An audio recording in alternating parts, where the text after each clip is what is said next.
బ్రహ్మనాయుడు గారు. Right right చర్చ పక్కదో వెళ్తుంది. దయచేసి ఆ అంశాలు వద్దులండి. ఇప్పుడు సింగళూరు గారు దయచేసి ఆగండి. సురేష్ గారు చెప్పదలుచుకున్నది ఏంటంటే ఆగండి ఆగండి. సింగళూరు గారు వస్తాను ఆగండి. 1 by 1 మాట్లాడదాం వరుస ప్రకారం. సురేష్ గారు మరాబ్ సురేష్ గారు. సార్ ఇక్కడ 3 అంశాలండి బ్రహ్మనాయుడు గారు. 4వ అంశం ఒకటే. నేను చాలా బ్రీఫ్ గా మాట్లాడుతున్నా. లాయర్ గారు అబద్ధాలు మాట్లాడటం తప్పు, అది చాలా తప్పు. ఓకే. ఎందుకంటే అండి ఇప్పుడు ఏదైతే రిటర్నింగ్ వాళ్ళు ఉంది కదా, ఆ రిటర్నింగ్ వాళ్ళు జగన్మోహన్ రెడ్డి కట్టాడు, ఎక్కడైనా శాంక్షన్ అవ్వచ్చు, డబ్బులు ఇచ్చింది జగన్మోహన్ రెడ్డి అన్నారు కదా. అసలు రిటర్నింగ్ వాళ్ళ లెంగ్త్ ఎంత, అది ఎన్ని విభాగాలుగా విభజించారు, ఎంత కంప్లీట్ అయింది, జగన్మోహన్ రెడ్డి ఎమ్మెల్యే మినిస్టర్ అదే చీఫ్ మినిస్టర్ అయిన తర్వాత మిగతా కొరద ఎంత వీళ్ళు కంప్లీట్ చేశారు, అవి ఎంబుక్లు ఎప్పుడెప్పుడు బిల్లులు రిలీజ్ అయ్యామని చెప్పమని చెప్పండి. నేను చెప్తున్నాను వినండి బ్రహ్మనాయుడు గారు. 2.87 kilometres total length of the returning wall. అందులో 2.27 అంటే 2 కిలోమీటర్ల 270 కిలోమీటర్లు ఆల్రెడీ కంప్లీట్ అయింది చంద్రబాబు నాయుడు గారి గవర్నమెంట్ లో. బిల్లులు కూడా పే చేయడం జరిగింది.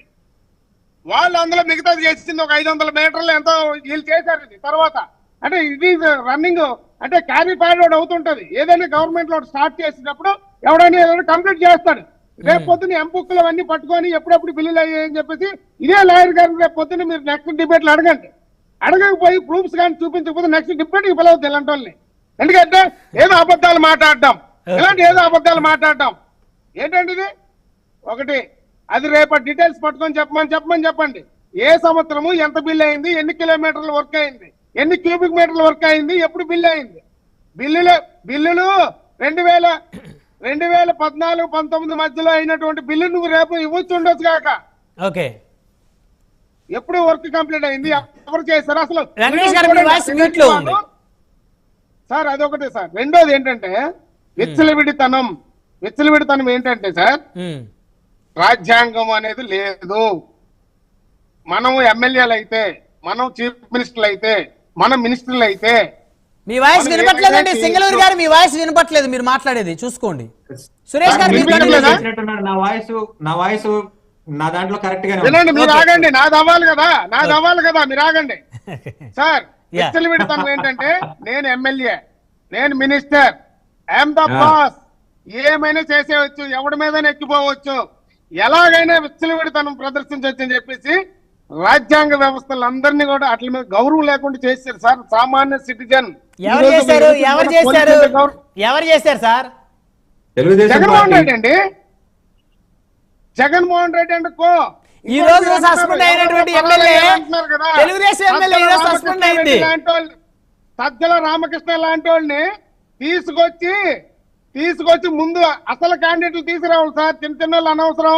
అసలు ఈ వ్యవస్థల్లో ఈ యొక్క మొత్తం హంటర్ పట్టుకొని భయభ్రాంతులు చేసినట్టు వ్యక్తులు ఒక 4-5 ఉన్నారు. ఆ 4-5 తీసుకొచ్చి సమాజం ముందు నిలబెట్టాలి. రాజ్యాంగబద్ధంగా నిలబెట్టి ఒరే మీరు చేసింది తప్పు అని చెప్పేసి కోర్టులు గాని, న్యాయస్థానాలు, పోలీసులు, ఈ రాజకీయ వ్యవస్థ అందరూ తెలిసి ఆ 4-5 తీసుకొచ్చి ఈ రోజు రాష్ట్రం సమాజం ముందు కూర్చోబెట్టాలి సార్ వాళ్ళని. మిగతా ఎమ్మెల్యేలు వీళ్ళందరూ ఇప్పుడు అవినాష్ వీళ్ళందరూ పారిపోయారు అంటున్నారు సార్. వీళ్ళది కాదు తప్పు, రాజు తప్పు. నెక్స్ట్ ఇంకోటి సార్, మూడోది వీళ్ళు మీకు ఇందాక గతంలో నేను దీని ఫస్ట్ కూడా మాట్లాడేటప్పుడు చెప్పాను. అంటే వీళ్ళు ఏమనుకుంటారంటే సార్, మనం గెలిచేస్తే మనం ఏమనుకుంటున్నాం, డబ్బు, భయం, ఈ రెండు చూపించేసి జనాలు మనం అన్ని చేసి ఒక 30-40 ఏళ్ళు నా వయసు ఉన్నంత వరకు నేను సీఎం గా ఉండొచ్చు అనే ఆలోచనకి వెళ్ళిపోయి స్థానిక సంస్థలు వీళ్ళు జులుము చూపించారు. ఎంత దారుణంగా అంటే ఏ ఒక్కరూ మాట్లాడడం లేదు, చంద్రబాబు నాయుడు మాట్లాడడం లేదు, ఒక ఎంపీ మాట్లాడడం లేదు, అసలు ఎవడు నామినేషన్ వేసే పరిస్థితి లేకుండా లైవ్ కెమెరాలతో పరిగెడుతుంటే ఈ జంక్షన్ లో మిస్ అయ్యాడు, ఆ జంక్షన్ లో పట్టుకోండి, ఆ జంక్షన్ లో మిస్ అయ్యాడు, ఈ జంక్షన్ లో పట్టుకోండి అని చెప్పేసి గ్లాస్ లోంచి పెద్ద రాడ్లు గొడ్డళ్ళు కేసు కొడుతుంటే మనుషుల్ని వీళ్ళు అసలు ఈ భూ ప్రపంచం మీద బతకడానికి లేదు సార్ వీళ్ళు నిజంగా. నెక్స్ట్ పవన్ కళ్యాణ్ గారి నుంచి మాట్లాడతారా, ఏమి ఆయన ఇచ్చాడు ఇంకెవరు ఇవ్వలేదంటే ఏమండి అందరూ ఇస్తారండి. మంచి వాళ్ళు ఉన్నారు ఈ భూమి మీద, మంచి మనుషులు ఉన్నారు కాబట్టి ఇంకా మనం ఈ భూ ప్రపంచంలో మనం బతకగలుగుతున్నాం. లాయర్ గారు మీరు గుర్తుంచుకోండి, పవన్ కళ్యాణ్ గారు ఈ రోజు ఎవరో ఇచ్చారని ఆయన ఇవ్వడండి. ఆయనకి ఎక్కడ సమస్య వచ్చి ఆయన దృష్టికి ఏది వస్తే అది చేసుకుంటూ వెళ్తాడు. ఆయనకి డబ్బు లేదు. ఇంకోటి కూడా అన్నాడు, ఆయనకి ఆర్థిక పరిపుష్టి ఎక్కువ ఉంది, డబ్బు వస్తుంది కాబట్టి ఇస్తున్నాడు. పవన్ కళ్యాణ్ గారికి ఆర్థిక పరిపుష్టి ఎక్కడ ఉందండి? ఏ రోజు డబ్బు ఆ రోజు ఆయన బతుకుంటూ వెళ్ళడమే తప్ప ఆయనకి జేబులో పెట్టుకోవడం తెలియదు. ఎక్కడ మునిగిపోయాడు? ఇరిగేషన్ మినిస్టర్ తో ఏమి మంతనాలు జరపకుండా 4 రోజుల పాటు ఎక్కడికి వెళ్ళిపోయాడో ఈ రాష్ట్ర మంత్రి చెప్పండి. కమాండ్ కంట్రోల్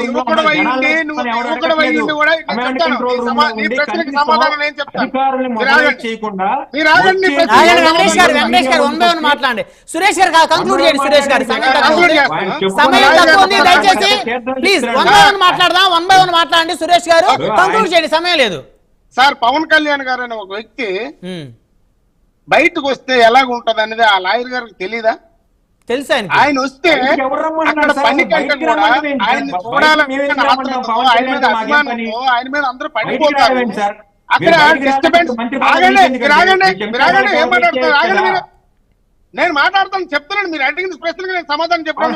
అడుగుతున్నారు కదా లాయర్ గారికి తెలియదా అని. చెప్తున్నాను వినండి. పవన్ కళ్యాణ్ అనే ఒక వ్యక్తి పబ్లిక్ లో అక్కడ సమస్య పక్కదోవ పట్టేస్తుంది. ఆయన్ని చూడాలి, ఆయన్ని తాకాలి అని చెప్పి ఆత్రుత ఎక్కువైపోతుంది.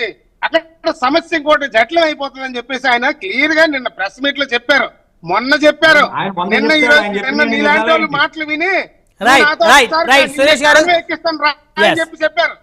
సమయం లేదండి. సురేష్ గారు ప్లీజ్ అందరి దగ్గర కంక్లూజన్ తీసుకోవాలి.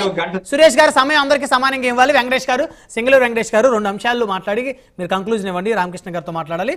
సో ఒక్క విషయం అండి, జగన్మోహన్ రెడ్డి గారు వేల కోట్ల రూపాయల ఆస్తులు ఆయనకున్న మాట వాస్తవం కాదు. ఆయనకున్న ఆస్తులు కానీ కడపలో ఒక ప్యాలెస్, పులివెందులో ఒక ప్యాలెస్, తాడేపల్లిలో ఒక ప్యాలెస్, హైదరాబాద్లో ఒక ప్యాలెస్, బెంగళూరులో ఒక ప్యాలెస్, ఇలా ప్రతి దగ్గర ప్యాలెస్లు కట్టుకున్నటువంటి ఆ అపర కుబేరుడు జగన్మోహన్ రెడ్డి గారు ఆయన తండ్రి గారిని 2 సార్లు ముఖ్యమంత్రిగా గెలిపించిన ప్రజల కోసం, ఆయన ఒకసారి ముఖ్యమంత్రిగా గెలిపించిన ప్రజల కోసం 10 కోట్ల రూపాయలు ఇవ్వలేడా సార్? 10 కోట్ల రూపాయలు ఇవ్వలేడా? సింగళూరు గారు 10 కోట్ల రూపాయలు ఇవ్వలేడా సార్ అనేదే వీళ్ళు అడుగుతుంది. ఈ తెలుగుదేశం జనసేన ప్రతినిధులు అడుగుతుంది అదే సార్. బ్రహ్మనాయుడు గారు, మాకేమి రోజుకి మొహానికి రంగేసుకుని సాయంత్రం వరకు ఒళ్ళు నలగ తీసుకుని కష్టపడితే 3 కోట్ల రూపాయలు రావు కెమెరాల ముందు. కాబట్టి మాకు స్కామ్ చేస్తేనే వస్తాయి కదా సార్ 100 కోట్లు. చేసేది వాళ్ళండి. అదిగో మధ్యలో అందుకే ప్లీజ్ మీరు తప్పుడు మాటలు మాట్లాడదు అంటున్నా నేను. అందుకనే ప్రతివాడికి 3 కోట్లు వస్తుందా? ఎందుకు వస్తుంది? నేను అన్నా ప్రతి ఒక్కడికి 3 కోట్లు వచ్చేవాళ్ళు ఉన్నారు. తప్పుడు మాటలు ఏమన్నా ఇందులో తప్పుడు మాటలు ఏమన్నాయి? అంటే వెటకారంగా మాట్లాడుతున్నట్టు అనిపించింది వెంకటేష్ గారు. ఇందులో వెటకారం ఏమి లేదు. మొహానికి రంగేసుకుని నటించే వ్యక్తులకి ఈ రోజు అత్యధిక పారితోషికాలు వస్తాయి. కాబట్టి వాళ్ళకున్న దాంట్లో వాళ్ళ దాతృత్వాన్ని వాళ్ళు చాటుకుంటున్నారు. వాళ్ళ వ్యాపారం అది, వాళ్ళ వ్యవహారం అది. దీనిలో వెటకారం ఏమి లేదు. అలాగా మాకు రావు. ఇప్పుడు మీరు అంటున్నారు కదా, జగన్మోహన్ రెడ్డి గారికి పలానా చోట ఒక ప్యాలెస్ ఉంది, ఇక్కడ ఒక ప్యాలెస్ ఉంది. మిగతా నాయకుల్లాగా ఆడింట్లో దూరి 5 లక్షల రూపాయలు రెంట్ కడుతున్నా, ఈడింట్లో దూరి 5 లక్షల రూపాయలు రెంట్ కడుతున్నా, లేకపోతే హోటల్లో దూరి 27 కోట్ల రూపాయలు బిల్లు కడుతున్నా, ఇది జగన్మోహన్ రెడ్డి గారికి అలవాట్లేదు మొదటి నుంచి.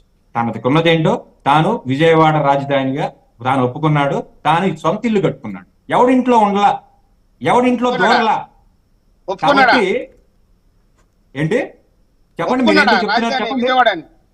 జగన్మోహన్ రెడ్డి తాడేపల్లిలో ఇల్లు ఎందుకు కట్టుకోలేదు? జగన్మోహన్ రెడ్డి కదా డబ్బులు ఇచ్చి కొనుక్కోలేదా? లేకపోతే పవన్ కళ్యాణ్ గారు దాతృత్వం ఏమైనా ఇచ్చారా? ఎందుకండి పిచ్చి ఒప్పుకున్నాడా? నేను అడిగింది రాజధాని ఒప్పుకున్నాడా? మీరు పార్ట్ టైం రాజకీయాలు చేయకుండా ఫుల్ టైం రాజకీయాలు చేస్తే మీ మొహాలు తెలిసేది. విజయవాడ రాజధాని జగన్మోహన్ రెడ్డి ఒప్పుకున్నారా? అసెంబ్లీలో విజయవాడ గుంటూరు మధ్య మనకున్న 7,000 ఎకరాల భూమిలో రాజధాని కట్టుకుంటే సరిపోతుంది అని చెప్పి. సరే, అంశాలు వద్దులేండి, రాజధాని అంశం వద్దు, తీసేయండి, పక్కన పెట్టండి. సురేష్ గారు దయచేసి ఒక్క నిమిషం ఆగండి. సింగళూరు గారు, తెలుగుదేశం పార్టీ